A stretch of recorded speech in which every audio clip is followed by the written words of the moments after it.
I'll just begin by asking Aaron. I think you've expressed your earlier, at least, distaste for the kind of the electronic communications world. What is it that made you overcome that and make you want to write this script? My feelings about the internet are actually irrelevant to anybody's enjoyment of the movie.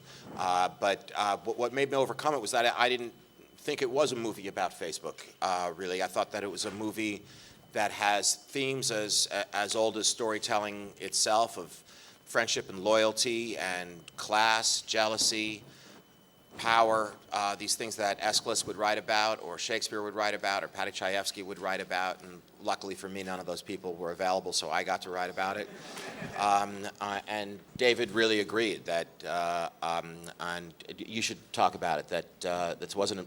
Yeah, I mean, I obviously there was a lot of, internet chatter when it was announced that we were going to make this movie that, I think people thought we were making a sequel to The Net, or we were trying to do some kind of fad hopping.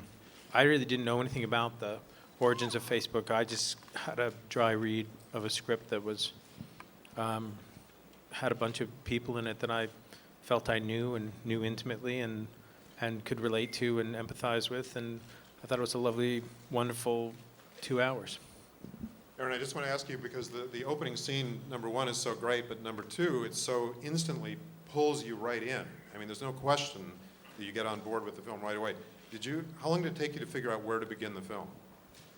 Well, once I had Mark's blog, which you see in the movie and which is pretty much verbatim, I made it a little bit shorter, but that it was clear that he'd just gotten his heart broken by a girl, and that this was going to be a night of drinking and blogging and this revenge stunt face mash. I knew that I wanted to start with, I wanted to see him get his heart broken by a girl, that I wanted to see that scene. But, since you brought up that it was 9 pages, that it's 2 people sitting in a bar, again, I just, a lot of directors would have come along and said, and particularly, listen, David, what he's most known for is being peerless as a visual director. So intuitively, this is an unusual marriage of director and material, because I write people talking in rooms. And you would think that the director would come along and say, listen, I just don't know what I'm going to point the camera at. I can't begin a movie like this with a 9-page scene of 2 people talking at a table. And I'm just going to throw it back to David. But it's a good scene. So, there's no problem in sublimating, your desire to show off if what you're presenting is something that you think is what it's going to take to kind of steep the audience. I love that. I mean, originally the script began, it was in black, and you hear the voices over the black, and I kind of wondered, well, why don't we just see the Columbia logo and start hearing them then, and hear the jukebox and hear all the people talking, and let people know, pin your ears back, man, you got to pay attention, because we're starting over if we could start over the over the trailers of other movies. That's where I want.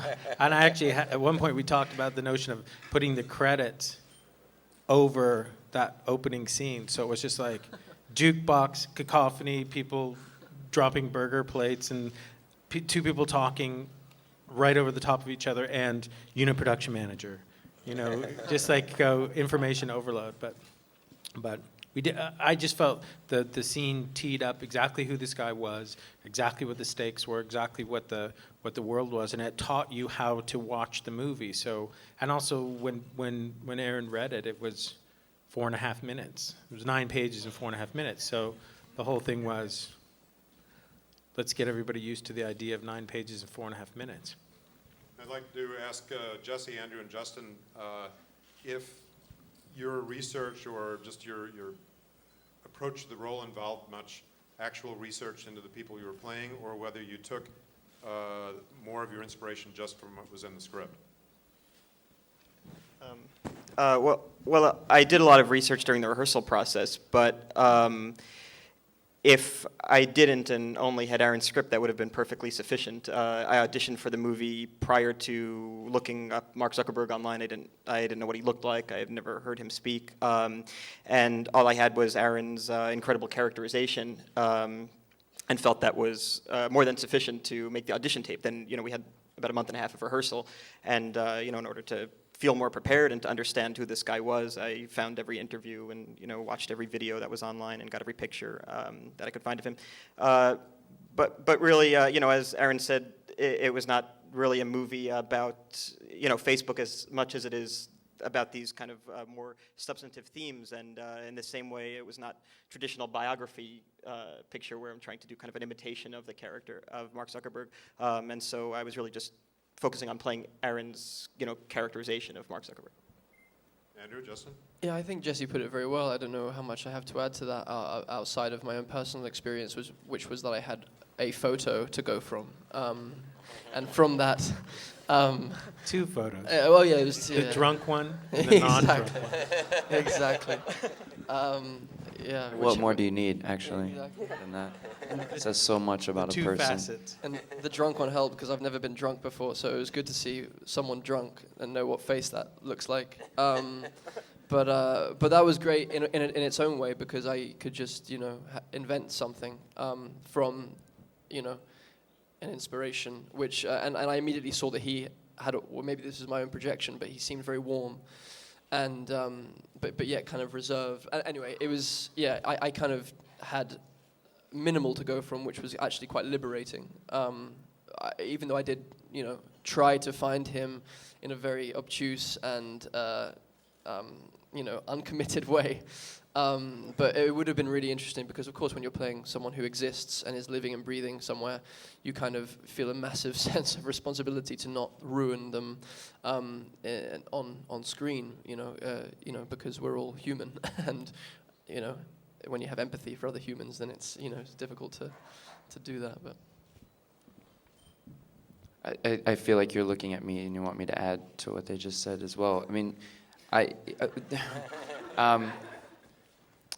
also have empathy for human beings. Thank you. I think there was kind of a collective movement with Jesse and Andrew and myself that, like they said before, we all kind of felt like everything, so much information, what we needed was there on the paper, and then moving into the wonderful mind of David to find out exactly where this film was going to go. But I think just for playing my character, I actually stayed as far away from anything on the internet that I could. And I think it just, for myself, it played to, you meet my character, and you meet him when he meets Facebook, pretty much. So I wanted to be excited by that. And but like they said, the themes and the ideas are so much bigger than what the actual invention of Facebook in the film services. But it was also, we had conversations about, if it's a biopic, then you have, a biopic is essentially there to tell you why somebody did what they did. And I wasn't interested in that at all. I was interested in what they did, and because we saw it from all these different, because we saw it from the multiple points of view, and all of those points of view, of course, were polarized by intense and litigation. There was, I don't know whether Eduardo was Mark's best friend. I know that Eduardo stated that he was his best friend, and I know that Mark stated the exact opposite. But so we had to find a, kind of a happy medium in there where both of them could walk away from the scenes that we see them in, and one could righteously say, I was your best friend, and the other one could look and be aghast by that. So I wanted to stay away from mimicry. We cast the actors that we cast because of what they brought to it, and we wanted to unleash them with as much kind of freedom to make each of the parts of the movie, the things that they were supporting, the story that they were supporting, be as human as possible, and give them the leeway to be human and not to trap them in, he normally starts with his left foot.